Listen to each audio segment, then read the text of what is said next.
watching News Tonight. Now, N. Srinivasan, BCCI secretary, has decided to crack the whip on players who partied harder than they played on the field in the T20 World Cup. Srinivasan will be issuing a show-cause notice to 4 players who are alleged to have been involved in a pub brawl at St. Lucia. Srinivasan's tough decision comes after the Indian team manager Ranjit Biswal today met with BCCI President Shashank Manohar. And Secretary Srinivasan, Biswal submitted a first-hand written reply to the BCCI. And here's a look at the players who are likely to be named in that show-cause notice. If we can have that up first, on the firing line will be Yuvraj Singh, who's been in the news for his double chin and beer belly.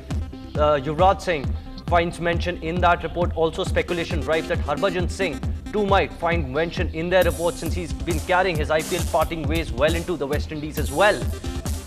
On to the next one will be Zahir Khan, who was there at the pub when the alleged brawl seems to have broken out in St. Lucia. Gary Kirsten has repeatedly questioned this man's fitness.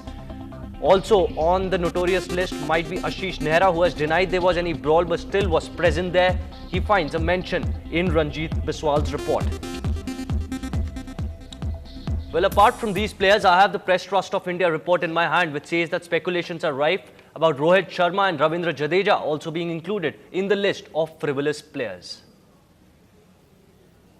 Well, IMG is in the back.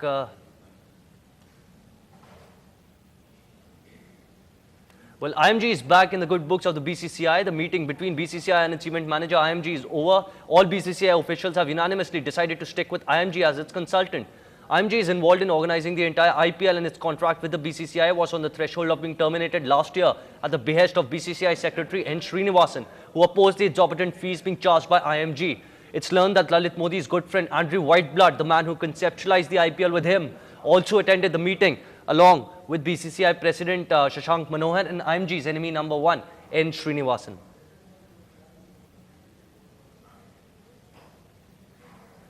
Benchmark indices recovered sharply in the second half of the day to close only marginally lower, went below the 200-day moving average but closed well above it.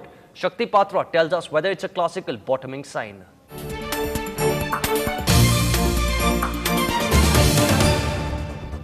Actually, the 200-day moving average sees a lot of whipsaws around it because a lot of long-term money buys into the market around the 200 DMA. A lot of bears who have been riding their shorts, they cover their positions and book profits around the 200-day moving average. So tomorrow, day after, if you get a follow-through move, take out 5150, 5200 on the Nifty, we can say for sure that the bottom is in place. But if we go back to the 200 DMA once again, and go below the today's low 49.66, maybe that time we will close below it and get ourselves in a bear market, because that's what many other global indices have already done.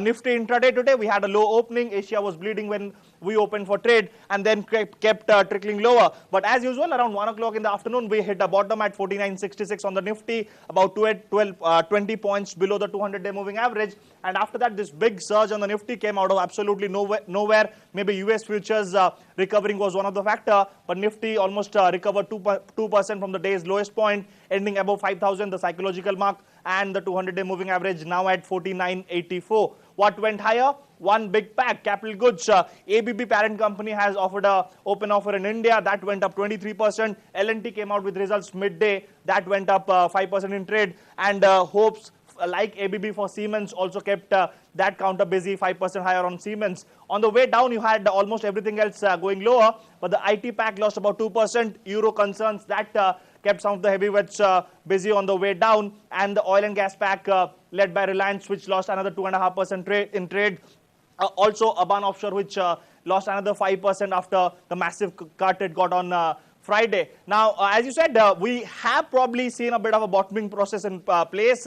Below the 200 DMA once again, probably it's real bad news for bulls. But if you get a follow-through move tomorrow above 5150, we can say for sure that the bottom is in place. Well, with job opportunities in the US and the West drying up, students and young professionals are now increasingly looking to China, Japan and Singapore. And well, how they're preparing themselves? By learning one of the many Oriental languages.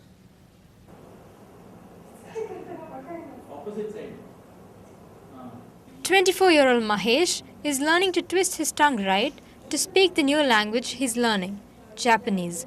In fact, at this institute in Chennai, many young people are here with an aim to add in their resume that they know to speak, read and write a popular Asian language.